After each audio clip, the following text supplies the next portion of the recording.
মায়াজিত হোৱা ওম শান্তি আজিৰ মুৰলী 29 তাৰিখ 12 মাৰ্চ 2022 বাবাই কৈছে মৰমৰ সন্তানসকল কোনোবা যিমান গুণৱান নহওক অমায়িক নহওক ধনৱান নহওক তোমালোক তেওঁৰ প্ৰতি আকৰ্ষিত হ'ব নালাগে দেহক স্মৰণ কৰিব নালাগে প্ৰশ্ন যিসকল সন্তানে জ্ঞান পাইছে তেওঁলোকৰ মুখেৰে পিতাৰ প্ৰতি কোনটো মধুৰ বচন ওলায় উত্তৰ বাবা আপুনিতো আমাক প্ৰাণদান দিলে মৰমৰ বাবা আপুনিতো আমাক সৃষ্টিৰ আদি মধ্য অন্তৰ জ্ঞান দি সকলো দুখৰ পৰা মুক্ত কৰি দিলে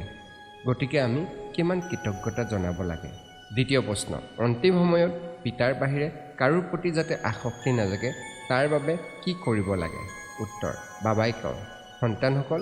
লোভৰ বশৱৰ্তী হৈ কোনো বস্তু অতিৰিক্তভাৱে ৰাখিব নালাগে অতিৰিক্ত ৰাখিলে তেতিয়া তাৰ প্ৰতি আসক্তি জাগিব পিতাৰ স্মৃতি পাহৰি যাবা ওম শান্তি ধাৰণাৰ বাবে মুখ্য সাৰ 1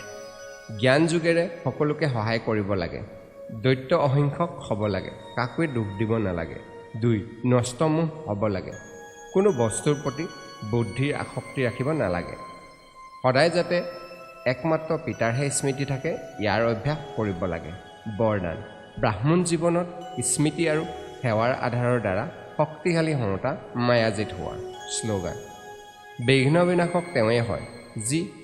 সৰ্বশক্তিৰে সম্পন্ন হয় ওম শান্তি